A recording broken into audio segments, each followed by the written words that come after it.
Alright guys, we're doing something a little bit different here at Mag Outdoors. I'm going to do an instructional fly tying video.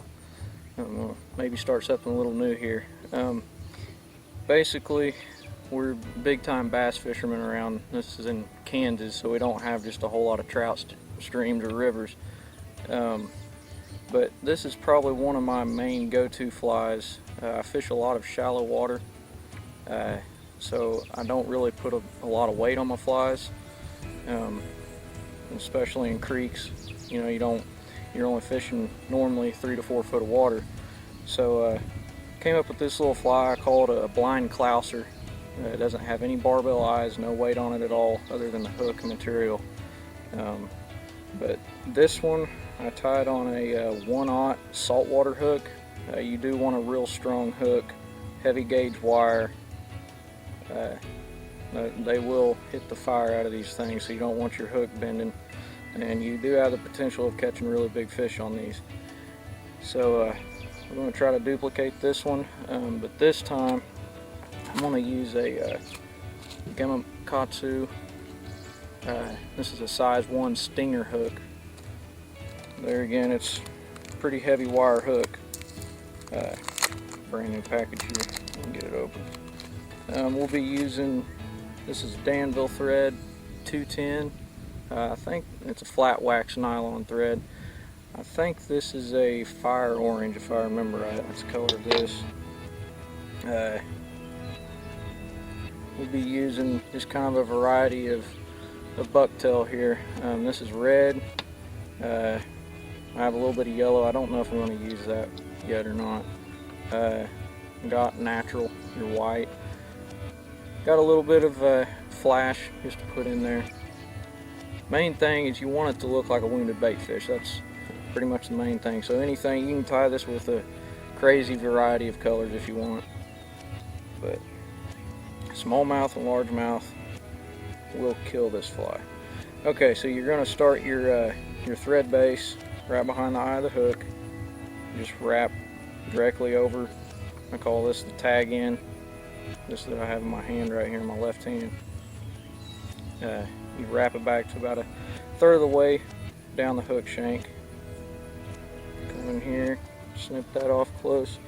Okay, now I'm going to come in with a little bit of red bucktail. Not a whole lot. Basically what you're doing here is you're making it look like he's bleeding. Making it look like a wounded bait fish. So, I know that sounds morbid, but we got to think like a predator here. You got to think like your fish that you're going after. So, make it look like he's trying to get away. Just tie that in. I know I did that kind of fast, but this is a very simple fly, and it's a large fly, so for beginner fly tyers, this is a great fly to start on. And it's very effective. So there you go. I know this is kind of flared up there in the back, but that's fine. Okay, now you're going to go with your natural, your white. And I'm going to get probably, oh, I don't know, half of a number 2 lead pencil. Get about half the thickness of that. Cut some out. Clean it out here a little bit. You take the butt in here. You're going to trim it. Just trim it flush.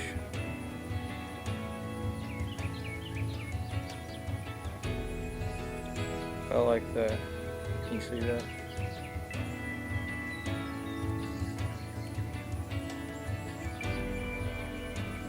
Okay. Now you'll just wrap this directly on the thread base you've started. Do about 4 to 5 wraps. Make them tight, and that's why we're using a heavy thread. You do not want to use a light thread on these flies because you have to.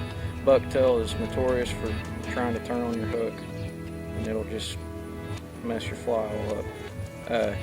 Now, here's something a little bit different. I'm going to come in here. We've made a few thread wraps to secure it. I'm going to come in here, I'm going to cut diagonal. And the whole point of this is you want to make a tapered fly head.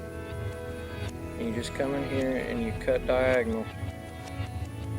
Because you don't want to get to the end of your tying your fly and you can't get your tippet through the eye of the hook, because that will fill up real quick, especially with a lot of material like we're having to use here. Okay, now you can see we've got a little bit of a taper going on. I know there's a little bit of white showing in there, but that'll all be covered up so we have more material to put on. Okay, now you're ready to flip the fly over. And the way I do this, just so I have more room to work with the fly, put what you call a half hitch knot, and you just take your finger, rotate it through the thread, bring it over the eye of the hook, and secure it down. Almost cut my thread there. I'm not done, Madison. Okay. You'll undo your fly out of the vise. This is the whole reason I put that knot on there, because you're going to rotate your entire hook over. Now you're going to do, this is actually the top of the fly. This will be, because your fly is going to ride in the water just like this. And in some ways this fly is actually halfway weedless. Not entirely, but it is a little weedless. Okay. Take some flash, whether you're using red, some kind of flash that's red, or if you're using black, if you're using silver. I'm using kind of a pearl color. And just take a fair amount off. You don't want this to extend very far past the rest of your material, past the tail of the fly.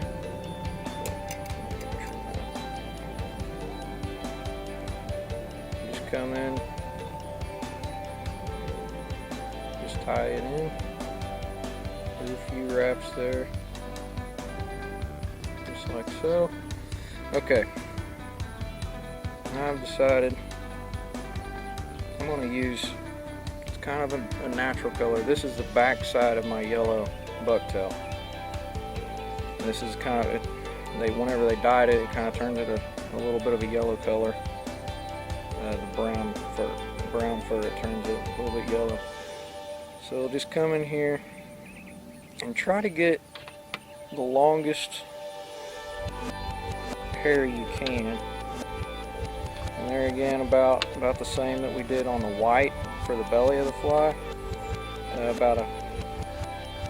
About half the thickness of a number 2 lead pencil. So we've got some here. Some people use a tool called a hair stacker. I do not have mine on me, so.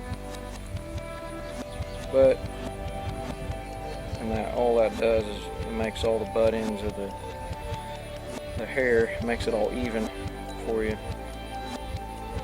But we're just doing it the old-fashioned way right now. Okay. Same as before, make a few good tight wraps, and you have all this hanging out there. So there again, trim at an angle. The whole point of this fly is to make it look like it's tapering forward and gets big towards the tail end of it.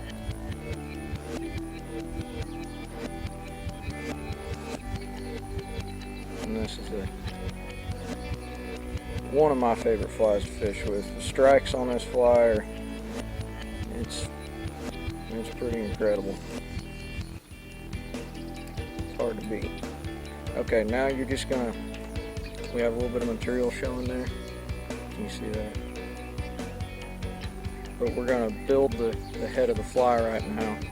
So basically start right behind the eye of the hook and just start with fairly tight wraps, and you're just going to work your way slowly towards the back of the fly. If you have any fibers poking out, you'll just come in here and just trim them off as close as you can, and do not cut the thread.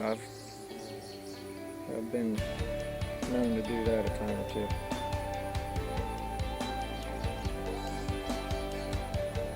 Checking all the way around. You just want it to look real even.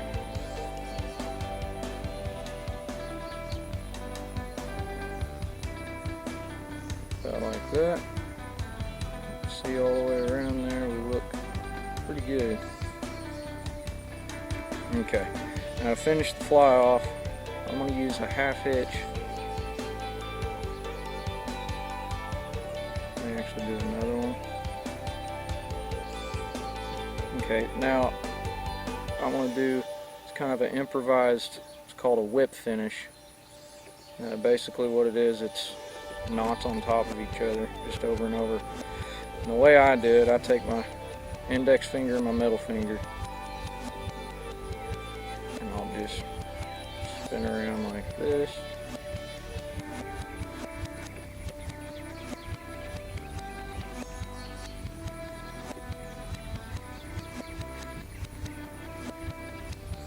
And that is a done fly. Come in here, cut it off pretty close. Okay, I'm gonna go ahead and take it out. You can see how uniform that looks. This can also be used as a trailer fly. You can tie a tandem fly, so it kind of looks like a mimic a school of fish if you want.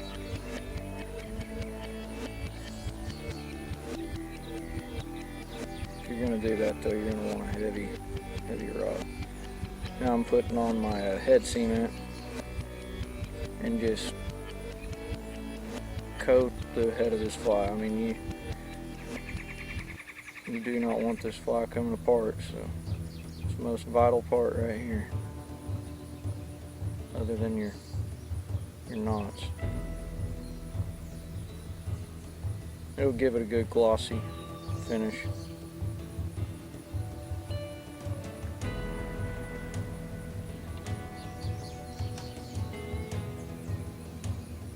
Should have that brush. There it is. And that is just one variation of a Clouser. I mean, that's basically all it is. It just doesn't have barbell eyes. That is a killer of a fly. That if you're fishing in a small creek, or even in a kind of a slow, shallow river, ponds, if you find some bass spawning, this is a definite go-to for me. So anyway, try that one out and let us know if you catch anything on it. You guys have a good one. Tight lines.